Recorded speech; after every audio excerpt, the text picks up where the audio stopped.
अगर मैं आज यूट्यूब पे क्रिएटर हूं तो यूट्यूब पे मैं अच्छा कंटेंट डाल के यूट्यूब को अपने चैनल को बड़ा कर सकता हूं। वहां आपका एफर्ट आपको पे करेगा, बिल्कुल पे करेगा और लंबे समय के लिए पे करेगा। और यहां मुझे दिमाग नहीं लगाना क्योंकि ये तो ऑटोमेटिक सिस्टम पे आ चुका है अब। तो आप अपनी कंपाउंडिंग की पावर को जानो, नॉलेज लो, कन्विक्शन बिल्ड करो, अपना सिस्टम बिल्ड करो। चाहे वो प्योर एफडी का सिस्टम है ना, वो भी एक अच्छा सिस्टम है, पर सिस्टम बिल्ड कर लो। सबके लिए अलग अलग चीजें हैं। भाई नहीं हो तुम रिस्क ले नहीं सकते, मत लो यार, क्या फर्क पड़ता है। मैं जानता हूं ऐसे कितने लोगों को जानता हूं करना ही नहीं चाहते हैं स्टॉक्स, करना ही नहीं, एफडी करेंगे, हर महीने आता है RD RD RD RD RD recurring. ठीक है भाई, कोई गलत बात नहीं है, वो इतना कमाते हैं कि उनके लिए आरडी भी बहुत अच्छी है। तो सिस्टम बनाओ और उस पर स्टिक करो। तो सर अभी हम डिस्कस कर रहे थे, तब आपने बताया कि आपकी एक स्ट्रैटेजी है जो आपने अपने मेंटर से सीखी है, और आपने कहा वो आपको बहुत अच्छा रिटर्न दे रही है और पीस ऑफ माइंड भी दे रही है। तो वो आप हमारे साथ शेयर करेंगे? थोड़ा उसको बाद में शेयर करते हैं, और डिस्कशन में एंड में मैं आपको बताता हूँ कि वो स्ट्रैटेजी क्या है फिर उसके साथ का। बट उससे पहले मैं माइंडसेट पे बात करना चाहूंगा ज़्यादा। I think mindset is more important than strategy. Strategy आज हर दूसरी वीडियो आपको यूट्यूब पे स्ट्रैटेजी में दिख जाएगी।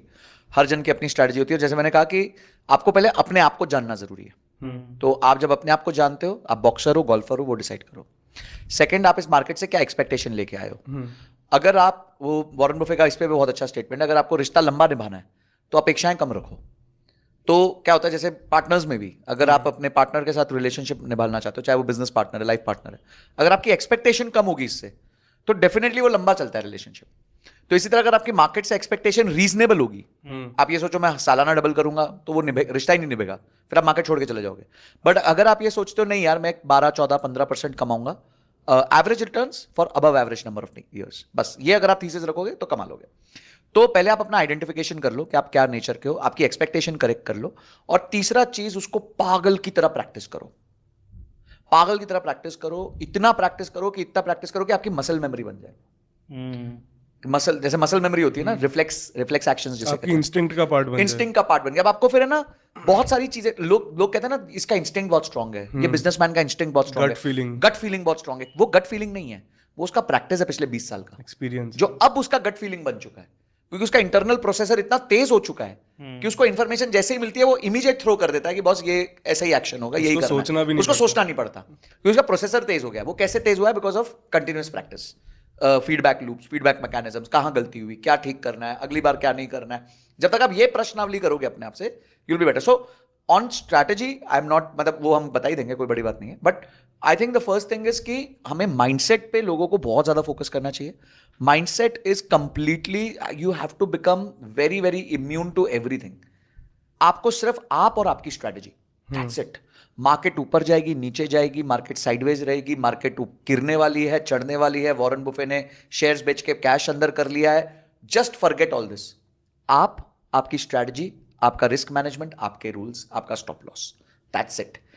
अब है ना क्या होता है, लोग चाहते हैं ये करना, पर ना उनका कॉन्शियसनेस नहीं है इस पे। तो उस कॉन्शियसनेस के लिए मैं अपनी क्लास में एक संकल्प पत्र साइन कराता हूं। ओके, और मैं आपके साथ शेयर करता हूं मेरे फोन में, एक मिनट। बिल्कुल।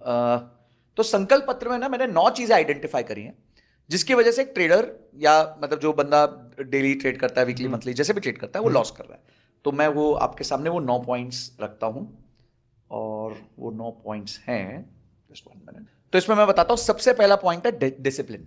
ओके, तो उस पर मैंने एक स्टोरी दी है। पहले मैं स्टोरी देता हूं पहले, कि ऐसा नहीं है सिर्फ डिसिप्लिन करना चाहिए, वो स्कूल मास्टर की तरह नहीं, एक थीसिस के साथ कि भाई जैसे एक one of the biggest traders हुए थे जेसी लिवमोर। उन्होंने कहा था कि डिसिप्लिन सबसे इंपॉर्टेंट चीज है, और उन्होंने बताया था कि उन्होंने एक बार अपने रूल से डिविएट किया था और उनको बहुत सिग्निफिकेंट लॉसेस हुए थे, कि illustrating that without discipline even the best strategies can fail. अब इतना बड़ा आदमी जब ये बात बोलता है तो आपको फील होता है कि यार मुझे भी करना चाहिए। फिर उसके बाद आता है therefore I will maintain discipline in my trading practices following all rules and strategies without deviation. ये वो साइन करेगा। तो उसको समझ आ गया इंपॉर्टेंस क्या है। किसी बड़े आदमी के साथ जब उसने डिसिप्लिन नहीं फॉलो किया तो क्या हुआ, तो अब उसका फेथ बढ़ जाएगा कि डिसिप्लिन इज इंपॉर्टेंट। सेकंड है स्ट्रिक्ट स्टॉप लॉस रूल्स। तो जैसे महाभारत में अभिमन्यु को चक्रव्यूह में घुसना आता था, बाहर नहीं निकलना आता था, जिस वजह से उसकी डेथ हो गई। इसी तरीके से अगर आपको भी स्ट्रैटेजी में घुसना आता है पर स्टॉप लॉस लेना नहीं आता, तो आपकी कैपिटल की डेथ हो जाएगी, जो आपने पैसा डाला उसकी डेथ हो जाएगी। Therefore I will always implement and honour strict stop loss rules to protect my capital. Purpose भी दे दिया, टू प्रोटेक्ट माय कैपिटल। तीसरा चीज है रिस्क मैनेजमेंट। तो रिस्क मैनेजमेंट में भी एक स्टोरी दे दी उसको, और उसके बाद बोला कि therefore I will have a comprehensive risk management plan in place and will not expose myself to unnecessary risk. तो ये भी एक सब हो गया। चौथा पॉइंट हो गया अवॉइड ग्रीड। ठीक है, तो अवॉइड ग्रीड का वो हमने बड़ी सिंपल सी स्टोरी रखी है, वो सोने की मुर्गी वाली। सोने की, उससे प्यारी कोई कहानी है ही नहीं इस दुनिया में ग्रीड को लेके। तो therefore I will not let greed dictate my trading decisions and will focus on steady and consistent growth.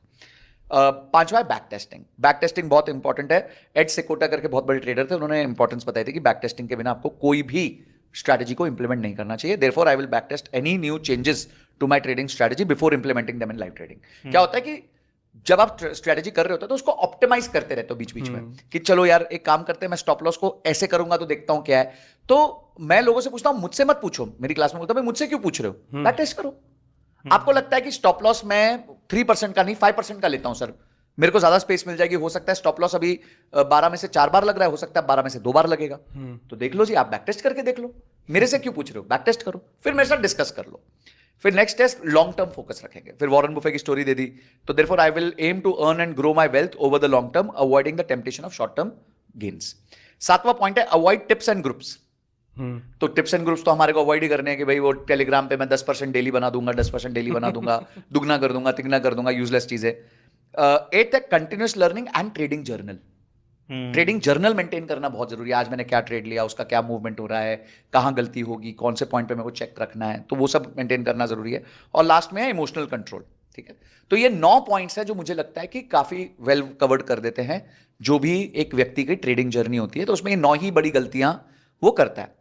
अब ये मैं क्यों साइन कराता हूं, उसका रीजन ये है कि देखो इंसान गलती करेगा, बिल्कुल करेगा, ये हो ही नहीं सकता कि इंसान गलती ना करे। पर जब वो गलती करेगा ना, then he will go back to his संकल्प पत्र। मैं यही बोलता हूं, गलती हुई, जरा संकल्प पत्र पे जाओ। अच्छा क्या गलती करी सर, वो स्टॉप लॉस नहीं लगाया, तो उसको सेल्फ रियलाइजेशन होने लगती है। अब वो सिस्टम को ब्लेम नहीं करेगा, मार्केट्स को ब्लेम नहीं करेगा, मुझे ब्लेम नहीं करेगा, वो अपने आप को इंप्रूव करेगा। देखो मैं आपको एक मजेदार बात बताता हूं।